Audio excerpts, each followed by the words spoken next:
Sa artikulo po ng Rappler, June 16 po ang petsa nito. Prime Water brings rust tasting and sandy water to Luzon. Binabanggit po dito na nagkaroon nga daw po ng pag-iimbestiga umano face-to-face ang luwa sa ilang pong mga customer nito pong Prime Water. No? Binanggit nila yung mga lugar po ng Santa Cruz, Laguna.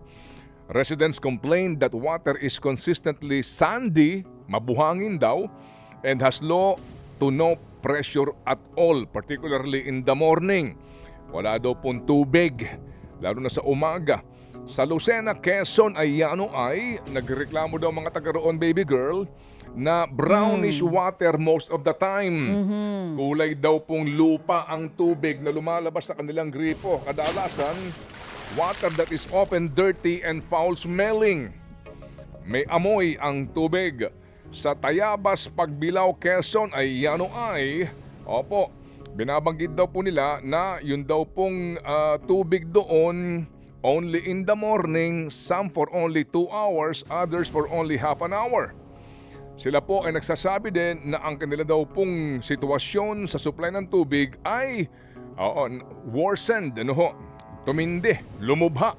At yung quality and reliability drastically declined since Prime Water took over at Central Luzon in Mabalacat, Pampanga. They said they are hesitant to drink the water because the water has a rusty-like smell and taste. Ito raw po ay kulay kalawang at lasang kalawang sa Gapan, Nueva Ecija. Ang mga taga doon po ay nagreklamo din that there is a consistent fishy smell coming out of their faucet. Malangsa daw po ang amoy ng tubig na lumalabas sa kanilang gripo. All the way up to Northern Luzon, Prime Water Service continues to be notorious. In Metropolis, La Union, Prime Water's customers have been experiencing total lack of water service. Kawalan daw po ng tubig kadalasan. In Ordaneta, Pangasinan, yun daw po mga taga doon na nagsasabi na no water service for the better part of the day. Resuming only at 10 at night, only to stop again at 5 in the morning.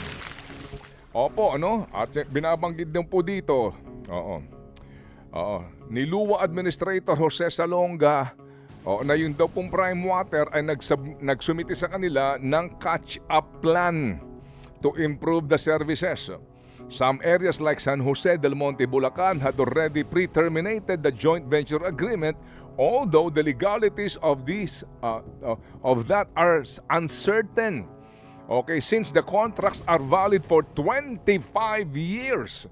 Ito rin po yung ginawa doon nga sa La Union na lumulog sa hukuman, pinaburan po ng hukuman yung Prime Water.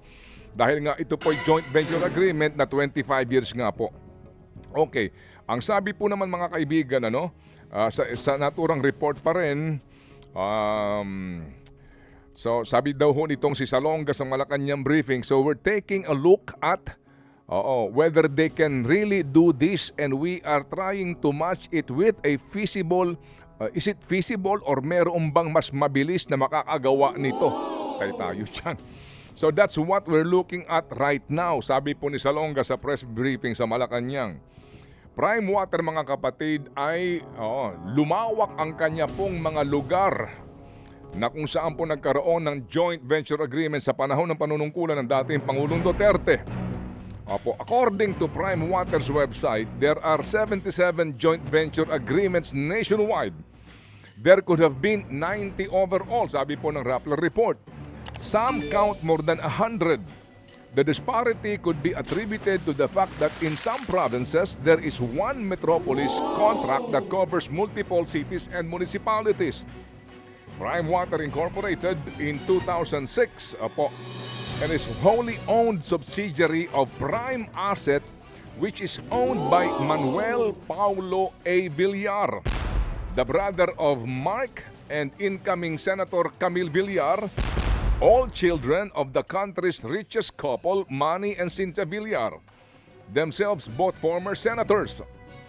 Before 2016, when Duterte came to power, Prime Water had only 7 contracts. After Duterte became president, they were doubling the number of their contracts every year. Their biggest year being 2018, according to their financial statements throughout the years. By 2022, when Duterte stepped down, they had cornered 75 agreements, all lasting 25 years each. Opo.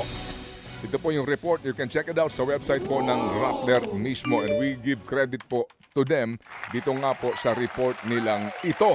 Opo. Opo. Water districts are under LOA, which is government-owned and LUA, which is of government-owned and controlled corporation.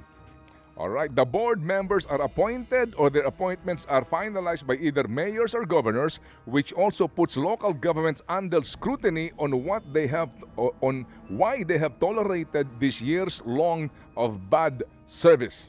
Ayan mga kapatid, ang tanong lang dito, ito ba'y iimbestigahan ng Kongreso? At kung mag-iimbestiga nga, yung sinasabi daw pong transparency at yung binabanggit po na impartiality. Dahil nga hindi may tatanggi na ngayon po 2 senador ang nandidiyan sa Senado na magkapatid pong Villar. Na sinasabi nga po dito, ang kanila pong kapatid ang umano ay kasalukuyang pong pinuno ng Prime Water. At muli kami po inatawag sa pamunuan po ng Prime Water sa kanilang panig sa isyong ito.